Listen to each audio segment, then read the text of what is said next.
The Wyoming wind carried the scent of dust and leather across the Daniels Ranch as Troy stood on his front porch, watching the sunrise paint the Medicine Bow Mountains gold. At 38, his weathered hands still bore the calluses of a lifetime spent gripping bull ropes, though it had been 3 years since his last professional ride. 3 years since he'd hung up his chaps and declared himself done with the 8-second dance that had defined his existence. His wife Sarah emerged from the kitchen, coffee mug in hand, her auburn hair catching the morning light. 20 years of marriage had taught her to read the restlessness in his steel blue eyes, the way his fingers unconsciously flexed when he thought about the arena. "You're thinking about it again," she said, settling beside him on the wooden swing that creaked with their combined weight. Troy didn't deny it. Sarah knew him too well for pretense. "Got a call from Jake Morrison yesterday. He's organizing the bull riders for Cheyenne Frontier Days. Says they could use some veteran presence." Sarah's grip tightened on her mug. Cheyenne Frontier Days wasn't just any rodeo, it was the granddaddy of them all. The daddy of 'em all, as locals called it. Over a century of tradition, bringing the best cowboys and the rancorest bulls together in a spectacle that drew hundreds of thousands of spectators to Wyoming's capital each July. "Troy, you retired for a reason," Sarah said softly, her voice carrying the weight of old arguments and older fears. "Your back, your shoulder, remember?" Dr. Peterson said. "I remember what he said." Troy's voice was gentle but firm. "But this isn't about going back to the circuit, Sarah. It's about one ride. One last time." Their son Marcus appeared in the doorway, home from Colorado State University for summer break. At 20, he carried his father's lean build and determined jawline, but his hands were soft from textbooks rather than rope burns. He'd chosen agricultural business over bull riding, a decision that both relieved and disappointed Troy in equal measure. "Dad, I heard what you said." Marcus stepped onto the porch, his expression serious. "You can't be considering this." Troy looked between his wife and son, seeing his own stubborn streak reflected in both their faces. The Daniels family had always been direct with each other, a trait that served them well in the honest brutality of ranch life. 23 years I rode professionally," Troy said, his gaze drifting toward the practice arena behind their barn. "Won 2 world championships, qualified for the national finals 15 times. But I never got to ride at Cheyenne as a champion. Always seemed to get hurt right before, or draw badly, or just have bad luck." Sarah stood abruptly, pacing to the porch railing. "So you're willing to risk everything we've built here for one ride? For 8 seconds of glory you missed 20 years ago." The ranch around them told the story of their success. 500 acres of prime Wyoming grazing land, a modest but comfortable house they'd built together, and a breeding operation that produced some of the finest quarter horses in the state. Troy's prize money and Sarah's careful management had created something lasting, something more substantial than belt buckles and newspaper clippings. "It's not about glory," Troy said, though he wasn't entirely sure that was true. "It's about completion, I guess. Like there's something unfinished." Marcus sat heavily in the chair opposite his father. "Dad, you're not 20 anymore. Hell, you're not even 30 anymore. The bulls are bigger, faster, meaner than when you started. And your body." Troy's laugh held no humor. "You think I don't feel every one of those bulls in my bones every morning? You think I've forgotten what it costs?" The conversation was interrupted by the rumble of a diesel engine as Jake Morrison's pickup truck navigated the dirt road to their house. Jake had been Troy's traveling partner during their early years on the circuit, a bull rider turned stock contractor who now supplied animals for rodeos across the Mountain West. Jake climbed out of his truck with the careful movements of a man whose body had absorbed decades of punishment. His left leg bore the evidence of a bull's hoof that had shattered his femur in Pendleton 15 years earlier, ending his riding career but launching his second act as one of the most respected stock contractors in the business. "Morning, Sarah Marcus," Jake said, tipping his hat. His eyes found Troy's. "I'm guessing you've had the conversation." "We're having it now," Sarah said, her tone making her position clear. Jake nodded, understanding the dynamics at play. He'd had similar conversations with his own wife before every major rodeo when he was still competing. "Troy, I want to be straight with you about what we're talking about here. The draw includes Black Widow." The name hung in the air like a challenge. Black Widow was a legendary bull, a 1,500-pound Brahma cross who had become the most feared animal in professional rodeo. In 5 years of competition, only 3 riders had successfully completed 8-second rides on him, and 2 of those riders had been injured in the process. The bull was known for his intelligence, his ability to sense a rider's weaknesses, and exploit them with surgical precision. Black Widow's in the draw, Troy repeated, his voice carefully neutral. He is. And Troy, he's not the same bull he was even 2 years ago. He's gotten meaner, if that's possible. More deliberate.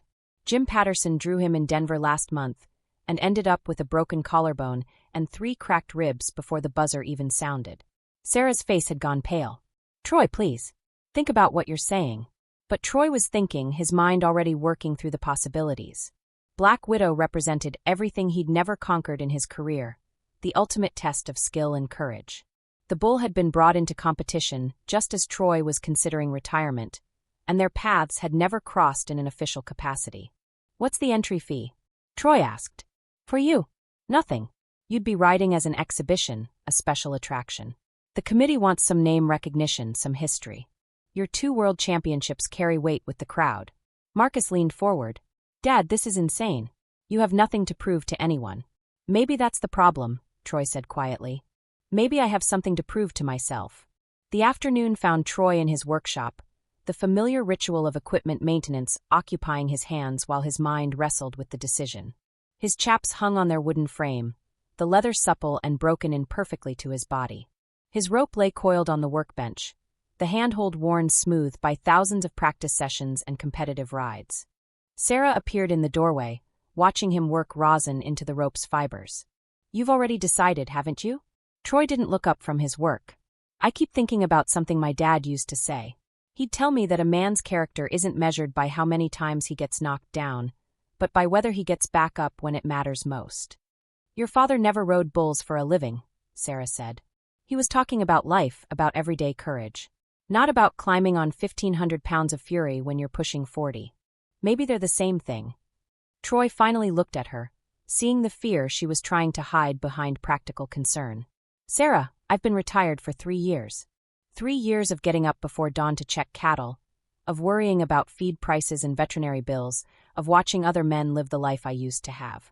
I'm grateful for what we've built, but there's a part of me that's been dying a little every day. Sarah moved closer, her hand finding his cheek. And what if this kills more than just that part of you? What if it kills you? Then at least I'll die as the man I've always been, not as someone I'm settling for being. That evening, the 3 of them sat around the dinner table in a silence broken only by the clink of silverware against plates. Sarah had made Troy's favorite meal, chicken fried steak with mashed potatoes and green beans from their garden, but none of them seemed to have much appetite. When? Sarah finally asked. July 23rd. Saturday afternoon performance.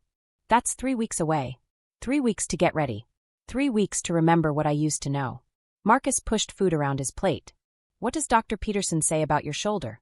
Troy's right shoulder had been surgically repaired twice during his career, first after a bull stepped on him in Oklahoma City, then again after he separated it in a wreck in Calgary.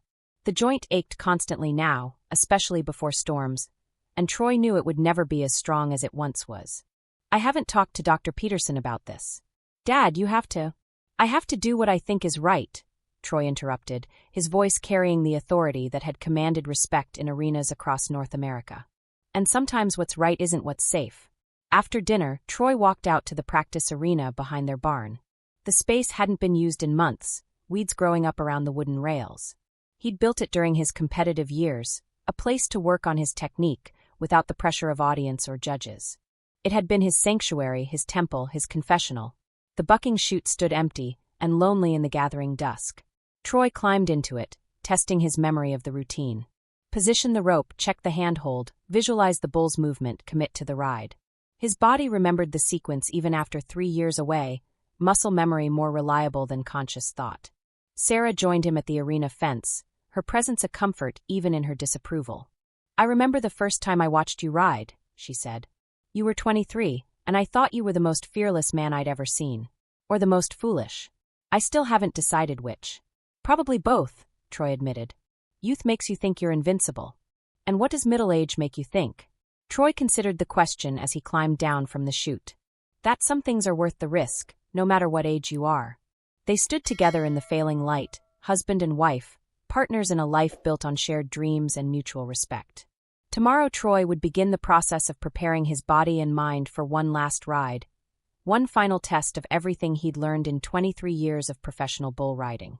But tonight, he was simply a man standing beside the woman he loved, watching the stars emerge over the Wyoming prairie, knowing that in 3 weeks everything would change, one way or another.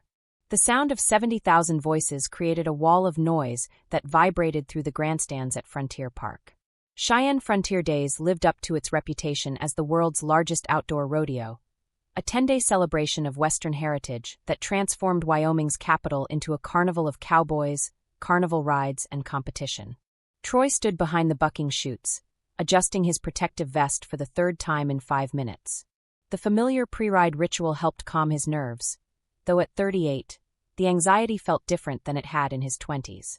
Then, it had been excitement mixed with confidence. Now it carried the weight of uncertainty and the sharp edge of consequence. Jake Morrison approached, his clipboard and stopwatch marking him as one of the event organizers. The afternoon performance was running ahead of schedule, which meant Troy's exhibition ride was approaching faster than expected. "You ready for this, old man?" Jake asked, using the nickname that had followed Troy through the latter years of his career. "As ready as I'll ever be." Troy flexed his right hand, working the stiffness from joints that had been broken more times than he cared to remember. "How's Black Widow looking?" Jake's expression grew serious. "Rank." He bucked off Tommy Garrison in the first go-round like he was shaking off a fly. Garrison's one of the best young riders in the sport, and Black Widow made him look like an amateur. Through the gaps in the chute rails, Troy could see Black Widow in the holding pen. The bull was massive, his black hide gleaming under the afternoon sun. Even at rest, there was something menacing about his presence, an intelligence in his dark eyes that seemed almost human in its calculation. Sarah appeared at Troy's elbow, having insisted on being in the arena for his ride despite her fears. She'd watched him compete hundreds of times during their marriage, but never when the stakes felt this personal, this final. "Marcus?" Troy asked. "He's up in the stands with my sister. Said he couldn't watch from down here." Sarah's voice betrayed her own anxiety. "Troy, it's not too late to change your mind." Before Troy could respond, the arena announcer's voice boomed over the public address system. "Ladies and gentlemen, we have a special treat for you this afternoon.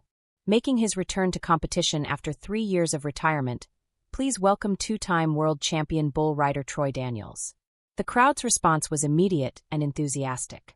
Troy had always been popular with rodeo fans, respected for his skill and admired for his sportsmanship. His comeback story had been featured in local newspapers and rodeo publications, adding to the anticipation surrounding his ride. "And Troy will be riding one of the rankest bulls in the sport today," the announcer continued. "The legendary Black Widow, owned and provided by Morrison Stock Company." The mention of Black Widow's name sent a visible ripple through the crowd. Even casual rodeo fans knew the bull's reputation, and the combination of an aging champion and a notorious bull created the kind of drama that filled seats and sold television rights. Troy kissed Sarah gently, tasting the salt of tears she was trying not to shed. "I love you," he said simply. "Come back to me," she whispered. The walk to the bucking chutes felt longer than usual, though Troy knew it was only 50 yards. Other riders and crew members offered words of encouragement and support, but their voices seemed to come from a great distance. Troy's focus was narrowing, his consciousness compressing to the singular task ahead. Black Widow was already in chute number 4, the bull's massive frame filling the narrow space. Stock handlers worked carefully around him, their movements deliberate and respectful. Everyone who worked with rodeo bulls understood that they were dealing with athletes in their own right, powerful and intelligent animals that demanded professional respect. Troy climbed the platform behind the chute, looking down at the bull that would determine his fate. Black Widow stood calmly, conserving his energy for the explosion that would come when the gate opened. His breathing was steady, his posture alert but relaxed. "He's a good one," said Tommy Garrison, the young rider who had been bucked off by Black Widow earlier in the day. "Spins to the left about 3 jumps in, then reverses direction. Tries to step on you when you come off." Troy nodded, appreciating the intelligence. Bull riding was as much about information as it was about physical skill, and riders routinely shared knowledge about the animals they faced. It was one of the traditions that made rodeo more than just a sport. It was a brotherhood of men who understood the risks they all shared. The arena crew positioned the bull rope around Black Widow's chest, the hemp rope that would be Troy's only connection to 1,500 pounds of muscle and attitude.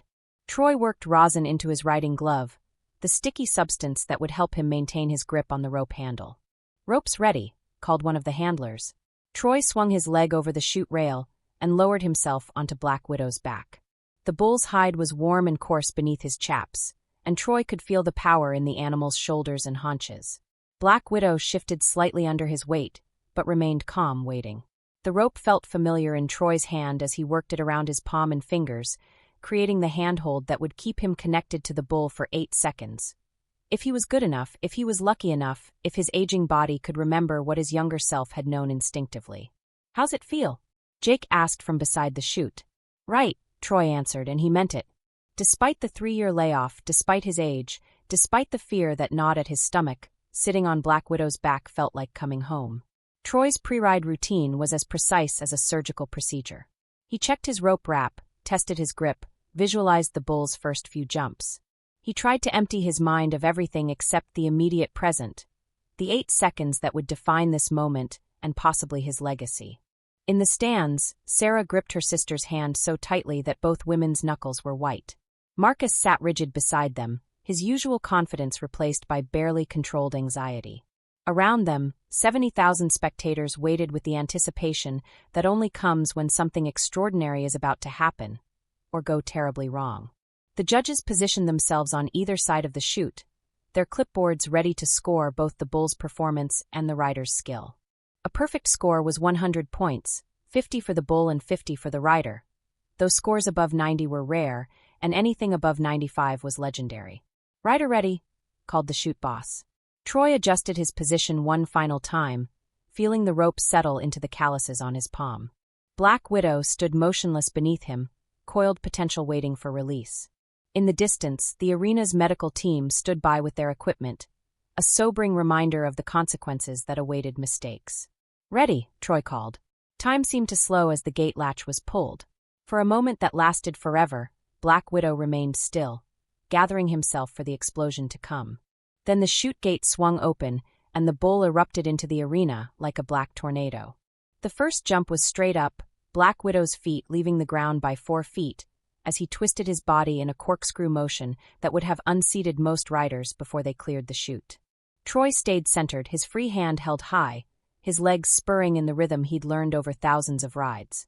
Black Widow landed hard and immediately launched into his signature spin to the left, his head down, his back arched, trying to create the centrifugal force that would sling Troy from his back. Troy countered the spin with his body position, staying in sync with the bull's movement, riding the rhythm like a violent dance. 3 seconds in, Black Widow suddenly reversed direction, spinning hard to the right in a move that caught even experienced bull riders off guard. Troy felt his balance shift dangerously, his left leg sliding down the bull's side, but his grip held, and he managed to pull himself back to center. 5 seconds. Troy could hear the crowd now, their roar penetrating his focused consciousness. Black Widow was bucking with the intensity that had made him legendary, each jump a calculated attempt to dislodge his rider. Troy matched him move for move, his body remembering skills that muscle memory had preserved through 3 years of retirement. 7 seconds. Troy knew he was going to make the whistle, knew he was riding the ride of his life on one of the greatest bulls in the sport. Black Widow seemed to sense it too, gathering himself for one final, desperate effort to win their battle. The bull's last jump was the highest yet, a tremendous leap that carried both rider and animal high above the arena floor. At the peak of the jump, Black Widow twisted hard to the right while kicking his back feet in opposite directions, a combination that created forces no human body was designed to withstand. Troy felt his handhold slip, felt his balance point shift beyond recovery. He had a choice in that split second. Try to regain his position and risk a dangerous fall, or bail out cleanly and accept defeat just short of the 8-second whistle. The choice was made for him when his rope wrap shifted, and his grip failed completely. Troy found himself airborne, separated from Black Widow, but still dangerously close to the bull's massive body as they both descended toward the arena floor. He hit the ground hard, the impact driving the air from his lungs and sending shock waves through his spine. For a moment, Troy lay stunned, trying to regain his bearings and assess his condition. He could hear the crowd, could sense movement around him, but his vision was blurred and his hearing seemed muffled. Then Black Widow's shadow fell across him. The bull had landed on his feet and wheeled around immediately, searching for his fallen rider with the predatory instinct that made him so dangerous. Troy tried to roll away, but his body wasn't responding the way it should. His right leg felt wrong, disconnected somehow, and when he tried to push himself up with his arms, his left shoulder screamed in protest. Black Widow lowered his massive head and charged. The impact was devastating. The bull's forehead, weighing over 200 pounds and backed by 1,500 pounds of muscle, struck Troy in the chest and abdomen with the force of a sledgehammer. The blow lifted Troy from the ground and sent him flying 15 feet before he crashed back to the arena floor. But Black Widow wasn't finished. The bull followed Troy's trajectory, his hooves pounding the packed earth as he closed the distance. Troy was conscious enough to see the bull approaching, aware enough to understand what was about to happen, but too injured to do anything about it. Black Widow's front hooves came down on Troy's torso with sickening precision. The force of the impact was tremendous, but worse was the grinding pressure as the bull's weight settled briefly on Troy's chest and abdomen before he stepped forward and his rear hooves found their own targets. The attack lasted only seconds, but those seconds changed everything. When the pickup riders finally managed to rope Black Widow and lead him away from his victim, Troy Daniels lay motionless in the center of the arena, his body twisted at angles that spoke of massive internal damage. Sarah's scream cut through the crowd noise like a knife. She was out of her seat and running toward the arena floor before the security staff could react, driven by an instinct older than civilization. Marcus followed, his face pale with shock and fear. The arena medical team reached Troy within 30 seconds of the attack, their practiced efficiency a testament to the dangerous nature of their sport. Dr. Rebecca Martinez, the head physician for Cheyenne Frontier Days, knelt beside Troy's still form and began her assessment. "He's unconscious but breathing," she called to her team. "Multiple trauma, probable internal bleeding. Get the backboard and start in 4-line. We need to get him to Memorial Hospital immediately." The crowd of 70,000 people had fallen silent, the festive atmosphere replaced by the somber understanding that they had witnessed something terrible. The announcer's voice was subdued as he asked for prayers for Troy Daniels, two-time world champion bull rider, husband, father, and the man who had given everything for 8 seconds of glory and found something else entirely. As the ambulance carrying Troy raced through the streets of Cheyenne toward the hospital, its siren cutting through the summer afternoon, Black Widow was led back to his holding pen, his job complete. The bull showed no signs of injury or distress, his breathing steady, his demeanor calm. He had simply done what bulls do, what he had been bred and trained to do. But for Troy Daniels, the 8-second ride he had dreamed of had become something far different, a moment that would define not just his legacy, but the future of everyone who loved him.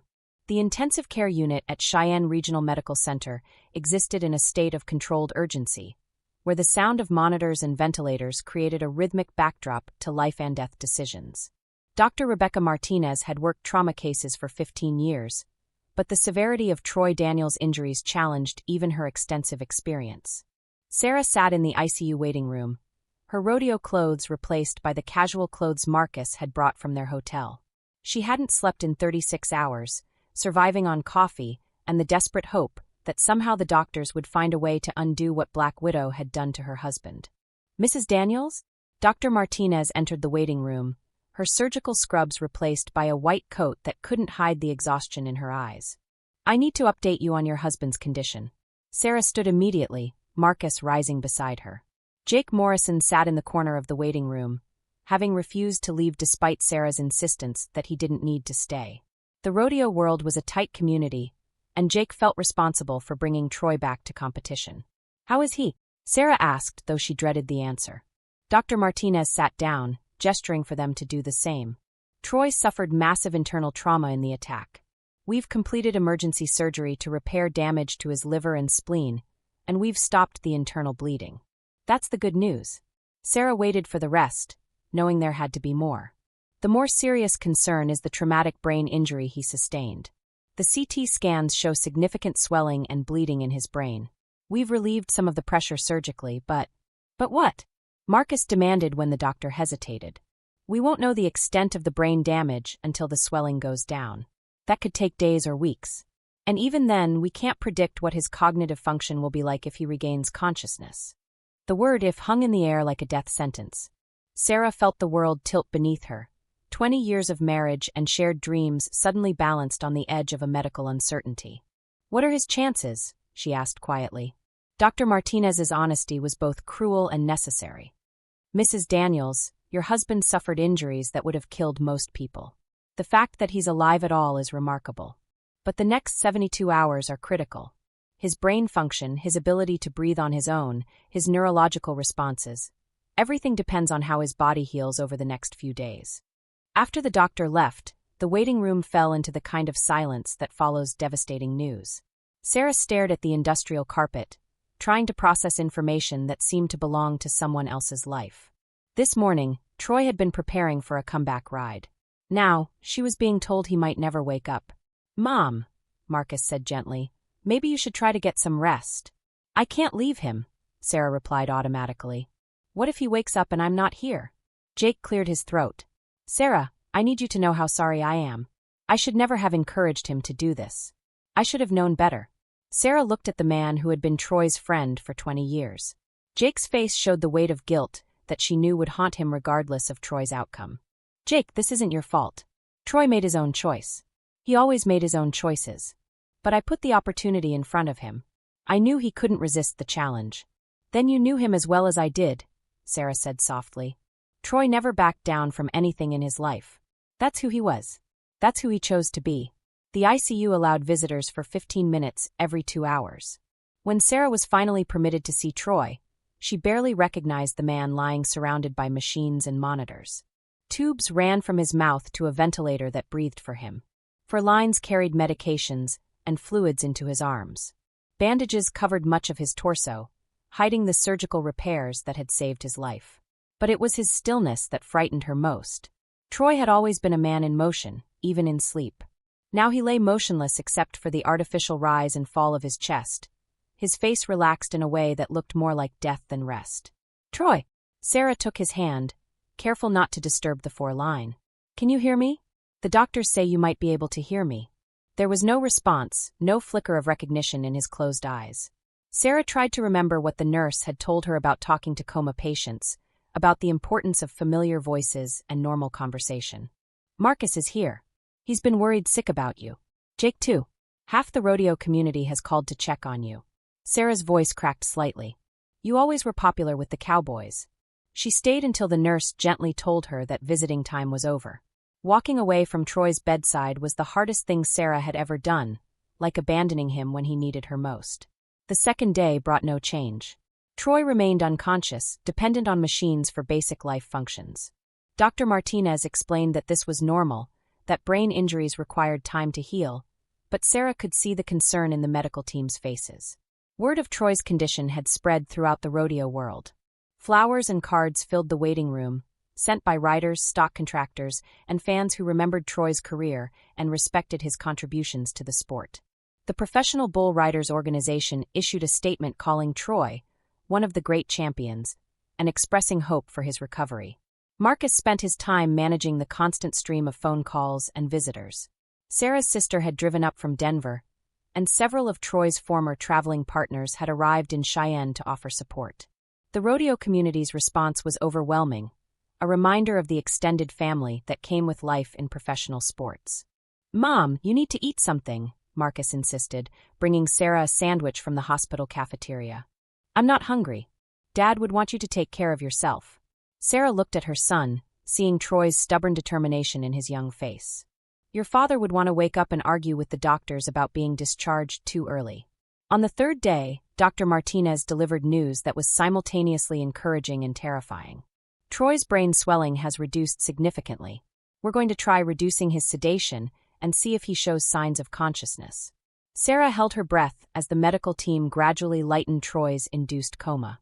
She watched his face for any sign of awareness, any indication that the man she loved was still present behind his closed eyes. Hours passed with no response. Then, as evening approached, Troy's eyelids fluttered. "Troy!" Dr. Martinez leaned over him, shining a small flashlight into his eyes. "Can you hear me? Squeeze my hand if you can hear me." Sarah watched desperately for any response. After several minutes, Troy's fingers moved slightly, a barely perceptible tightening around the doctor's hand. "That's good," Dr. Martinez said, but her tone remained cautious. "Troy, I'm going to ask you to squeeze my hand if you understand what I'm saying." This time the response was clearer, a definite squeeze that sent relief flooding through Sarah's body. Over the next few hours, Troy showed increasing signs of consciousness. His eyes opened periodically, though they seemed unfocused and confused. He tried to speak around the ventilator tube, making frustrated sounds that the medical team interpreted as positive signs. "We're going to try removing the breathing tube," Dr. Martinez told Sarah. "His oxygen levels are good, and he seems to be trying to breathe on his own." The extubation was successful. Troy's first words were barely audible, a whispered "Sarah" that brought tears to his wife's eyes. "I'm here," she said, squeezing his hand. "I'm right here." Troy's eyes found hers, and for a moment Sarah saw the man she had married looking back at her. But there was something different, a confusion that seemed deeper than the expected disorientation of awakening from a coma. "Where am I?" Troy's voice was hoarse from the ventilator. "You're in the hospital in Cheyenne. You were hurt in the rodeo." Troy stared at her blankly. "Rodeo?" The word held no recognition, no memory of the event that had brought him here. Dr. Martinez caught Sarah's eye and shook her head slightly, a warning not to push too hard too fast. Over the following days, the extent of Troy's condition became clearer. The traumatic brain injury had affected his memory and cognitive function in ways that were both specific and devastating. He remembered Sarah, recognized Marcus, knew he was a rancher in Wyoming, but entire chapters of his life had been erased. Troy had no memory of his professional bull riding career. The 23 years that had defined his identity, his championships, his travels, his friendships within the rodeo community, all of it was gone. When Sarah showed him photographs of his competitive days, he looked at them like a stranger examining someone else's life. "That's supposed to be me?" he asked, studying a picture of himself raising a championship belt buckle above his head. "That's you winning your second world title in Las Vegas," Sarah said gently.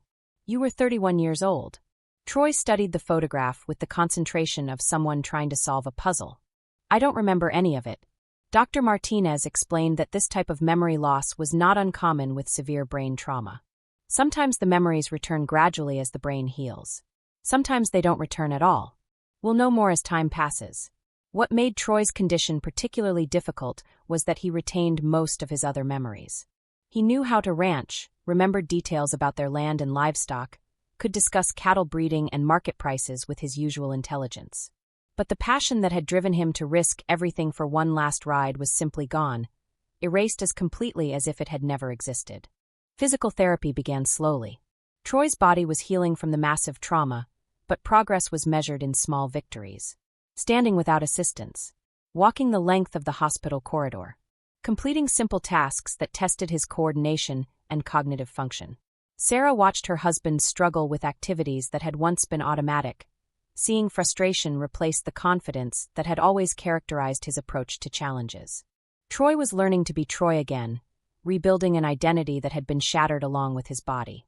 "I feel like I should remember," he told Sarah one afternoon as they worked through physical therapy exercises. "People keep telling me stories about this life I supposedly lived, but it's like they're talking about someone else. The doctors say the memories might come back," Sarah said hopefully. "And if they don't?" Sarah didn't have an answer for that question. The Troy she had married was a bull rider, a competitor, a man who defined himself through physical courage and the respect of his peers. If those memories never returned, if that identity was permanently lost, who would he become? The question became more pressing as Troy's physical recovery progressed. After 3 weeks in the hospital, he was medically stable enough to consider discharge. But the man preparing to leave was fundamentally different from the one who had entered the arena at Cheyenne Frontier Days. The last night before Troy's discharge, Sarah sat beside his hospital bed, both of them awake despite the late hour. Outside the window, Cheyenne was quiet, the rodeo crowds long gone, the arena empty until next year's celebration. "Sarah," Troy said quietly, "I know I was someone important to you before this happened. I can see it in your eyes when you look at me. But I need you to know that I don't feel like that person anymore." Sarah felt her heart breaking all over again. "You're still my husband. You're still Marcus's father. You're still the man I fell in love with. But what if I'm not? What if that man is gone, and I'm someone else entirely?" Sarah didn't answer immediately. The question terrified her because she wasn't sure of the answer herself. The Troy she had married might indeed be gone, replaced by someone who looked the same but lacked the memories and experiences that had shaped his character. "Then we'll figure out who you are now," she said finally. "And we'll build a life with that person." Troy reached for her hand in the darkness. "Promise me something." "What?" "Promise me you won't spend the rest of your life trying to make me remember who I used to be." If those memories are gone, they're gone. Don't sacrifice who we could become for who we used to be. Sarah squeezed his hand, feeling the calluses that were the only remaining physical evidence of his riding career. I promise. As dawn broke over the Wyoming landscape, Sarah helped Troy dress in civilian clothes for the trip home. The man leaving the hospital was thinner than the one who had entered it, moving carefully, speaking quietly, bearing no resemblance to the confident athlete who had once commanded arenas across North America. But he was alive. He was conscious. He was capable of love and learning and growth. And perhaps, Sarah thought as they walked slowly toward the hospital exit, that was enough to build a new life upon. The ride home to their ranch would be the beginning of that new life, a journey into an uncertain future where the past no longer served as a guide, and every day would require them to discover who they could become together. The Wyoming countryside looked different to Troy as they drove home from Cheyenne, though he couldn't articulate exactly how. Sarah navigated the familiar highways while Troy studied the landscape with the focused attention of someone seeing it for the first time, or perhaps trying to remember something that remained just beyond reach. Their ranch appeared around a bend in the dirt road, like a promise kept. The modest house they'd built together, the barns and corrals, the pastures where their quarter horses grazed, all of it exactly as Troy had left it, yet somehow foreign to the man returning. Marcus waited on the front porch. His summer break from college extended indefinitely to help with his father's recovery. At 20, he was caught between childhood's impulse to believe everything would return to normal and adulthood's understanding that some changes are permanent. "Welcome home, Dad," Marcus said, embracing Troy carefully, mindful of injuries that were still healing. Troy returned the hug, but Sarah noticed the slight hesitation, the way her husband seemed to be testing the word dad for familiarity. The relationship between father and son would have to be rebuilt along with everything else. The house felt strange to Troy, filled with evidence of a life he couldn't remember living. Photographs covered the mantelpiece and walls. Troy in arena action, Troy with famous riders, Troy accepting championship awards. Sarah had considered removing them before his return, but Dr. Martinez had advised leaving his environment unchanged. Sometimes visual cues can trigger memory recovery, the doctor had explained. Other times they help patients accept their past even if they can't remember it. Troy moved through the house like a careful guest, touching familiar objects that held no emotional resonance. His championship belt buckles sat in a display case in their bedroom, metal and leather artifacts from a career that might as well have belonged to someone else. "You won these?" Troy asked, studying the buckles with the same polite interest he might show someone else's collection. "You earned every one of them," Sarah replied. 23 years of competition, traveling to rodeos all over the country. Troy nodded, filing the information away with the clinical detachment that characterized his approach to his lost past. He didn't doubt Sarah's words, but they carried no more emotional weight than reading about a stranger's accomplishments in a newspaper. The ranch work provided structure to Troy's recovery. His body remembered the rhythms of caring for livestock, even if his mind had forgotten why he'd chosen this life. He moved slowly at first, rebuilding strength and coordination while relearning tasks that had once been automatic. Jake Morrison visited frequently, bringing updates from the rodeo world, and hoping to trigger some spark of memory. He would sit on the front porch with Troy, talking about mutual friends and shared experiences, watching for any sign of recognition in Troy's eyes. "Remember that time in Calgary when you drew Tornado Tom?" Jake would ask. "You stayed on for the full 8 seconds, but he bucked you so hard you couldn't walk straight for a week." Troy would listen politely, sometimes asking questions about details, but the stories remained just that, stories about someone else's adventures. Jake's disappointment was visible, though he tried to hide it behind encouragement and optimism. Sarah watched her husband navigate this strange new existence with a mixture of admiration and grief. Troy approached his recovery with the same methodical determination that had once characterized his riding career, but the fire that had driven his competitiveness was gone. He was learning to be functional rather than exceptional, content rather than driven. 3 months after the accident, Dr. Martinez conducted a comprehensive evaluation of Troy's progress. His physical healing was remarkable. The internal injuries had resolved completely, and his coordination had returned to near-normal levels. But the memory loss remained absolute regarding his rodeo career. "Physically, he's made an excellent recovery," Dr. Martinez told Sarah after the appointment. "Cognitively, he's functioning at a high level. The brain injury caused very specific memory loss rather than general impairment. Is there any chance the rodeo memories will return? After this much time, it's unlikely. Troy has recovered everything he's going to recover. He'll need to build his identity around who he is now, not who he was before the accident. That evening, Sarah found Troy in his workshop, methodically organizing tools and equipment. His bull riding gear still hung in the corner, chaps, ropes, protective vest, clean and ready for use by someone who no longer existed. Dr. Martinez says the memories probably aren't coming back, Sarah said, leaning against the workbench. Troy continued sorting wrenches by size. I figured as much. It's been 3 months. If I was going to remember, something would have triggered it by now. How do you feel about that? Troy considered the question while testing the edge on a hoof-trimming knife. It's strange knowing I lived this whole other life that I can't access. But I can't miss something I don't remember having. Sarah studied her husband's profile, seeing contentment where she expected to find loss. Don't you wonder what it was like? The competition, the traveling, the championships. Sometimes. But wondering isn't the same as wanting it back. Troy set down the knife and looked at her directly. Sarah, I see how hard this is for you. You keep waiting for the old Troy to come back, but what if this Troy is better? The question caught Sarah off guard. She had been grieving the loss of the man she'd married while trying to accept the man he'd become, but she hadn't considered that the change might be an improvement. What do you mean? I was gone 8 months a year on the rodeo circuit. I missed Marcus growing up.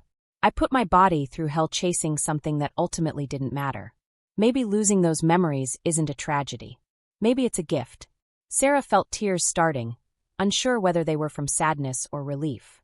But you loved it. It was who you were. Who I was, Troy repeated. Not who I am. And who I am gets to wake up next to you every morning, watch the sunrise over our land, and know my son as a man instead of remembering him as a child I rarely saw. The conversation marked a turning point in Troy's recovery and in their marriage. Sarah began to see her husband's memory loss not as a devastating injury, but as an unexpected opportunity to build something new together. Marcus struggled more with his father's transformation. The young man had idolized Troy's competitive career, even while choosing a different path for himself.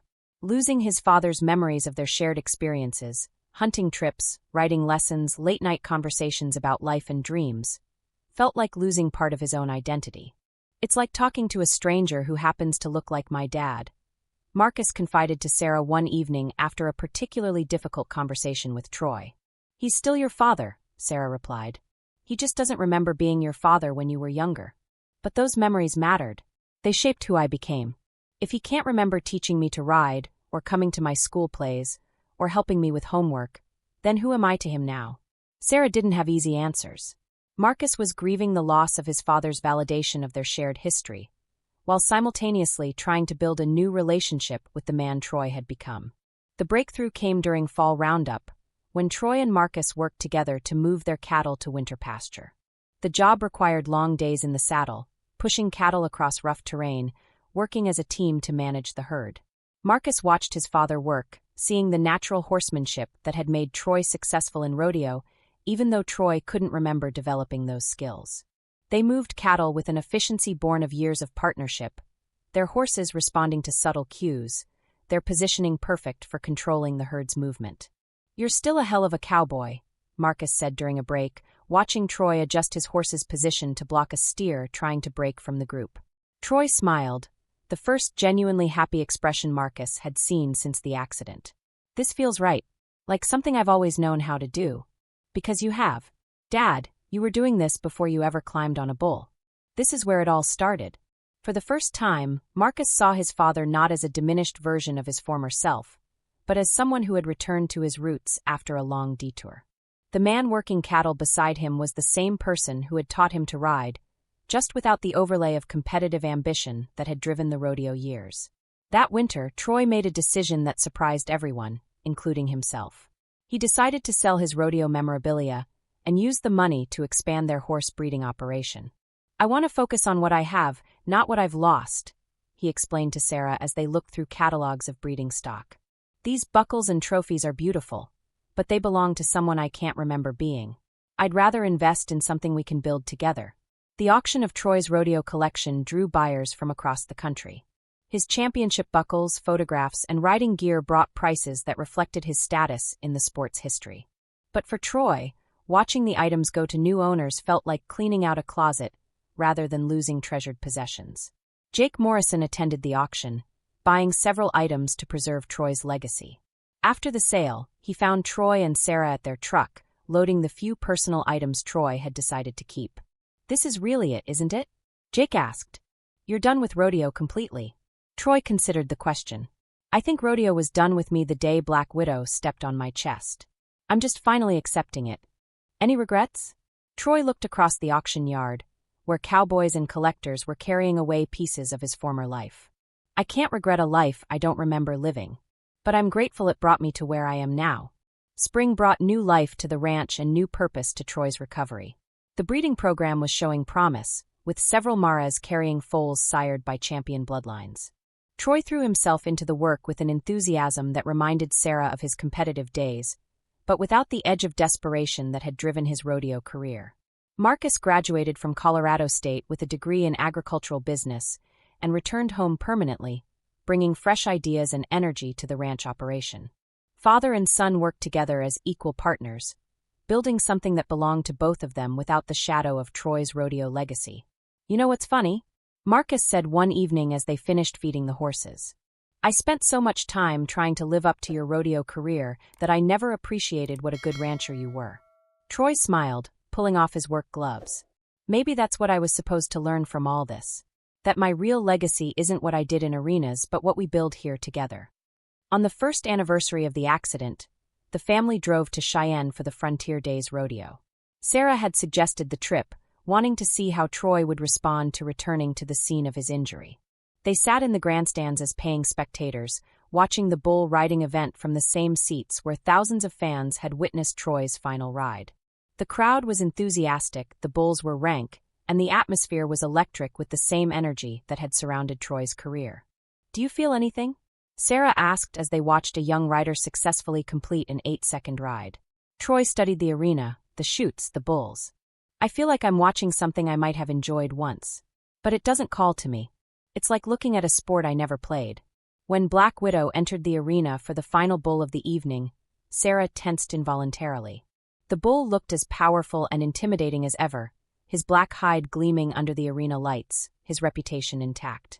The rider, a young man from Texas, managed to stay on for 6 seconds before Black Widow sent him flying. The bull spun and bucked with the same violent intensity that had ended Troy's career, the same calculated aggression that had nearly killed him. Troy watched without apparent emotion, seeing Black Widow as simply another bull doing what bulls do. "Impressive animal," he said objectively. "Good breeding, good conformation. He'd throw strong calves if someone wanted to use him for breeding stock." Sarah realized in that moment that Troy's transformation was complete. The man beside her saw Black Widow as a rancher rather than as a former competitor, evaluating the bull's genetic potential rather than reliving their violent encounter. The fear and anger she had expected him to feel simply weren't there, because the man who had been injured by that bull no longer existed. They drove home in comfortable silence, the lights of Cheyenne fading behind them as they headed back to their ranch. Troy had faced his past and found it interesting but irrelevant, confirmation that his new identity was solid and self-sufficient. 2 years after the accident, the ranch was thriving. Their breeding program had produced its first crop of foals, healthy animals with bloodlines that commanded respect in the quarter horse industry. Troy had found success in a quieter way, building something lasting rather than pursuing momentary glory.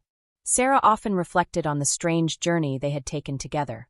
From the heights of rodeo success through the devastation of injury to the unexpected peace of their current life. The man she lived with now was calmer than the competitor she had married, more present in their daily life, more focused on building than achieving. Marcus brought home a girlfriend from college, a young woman named Jessica who studied veterinary medicine and shared the family's love of horses. Troy welcomed her warmly, without the complicated dynamics that might have existed if he remembered his own competitive career and the expectations that came with it. "Your father is so peaceful," Jessica told Marcus after her first visit to the ranch. "He seems completely content with his life." Marcus smiled, understanding something about contentment that had taken him years to appreciate. "He is. It took losing everything he thought he wanted to find out what he actually needed." On quiet evenings, Troy and Sarah would sit on their front porch, watching the sunset paint the Medicine Bow Mountains and listening to the horses moving in their pastures. The conversations were different from those in their early marriage, less focused on future goals and more appreciative of present moments. "Do you ever wonder what would have happened if you hadn't made that last ride?" Sarah asked one evening. Troy considered the question, as he did all inquiries about his lost past. "I suppose I'd still be trying to prove something that didn't need proving. I'd probably be traveling to rodeos, spending more time in arenas than at home, getting older and more broken down until I couldn't compete anymore. And then I'd have ended up here anyway, but without the years we've had together. Without really knowing Marcus as a man. Without building something that matters more than belt buckles and newspaper clippings."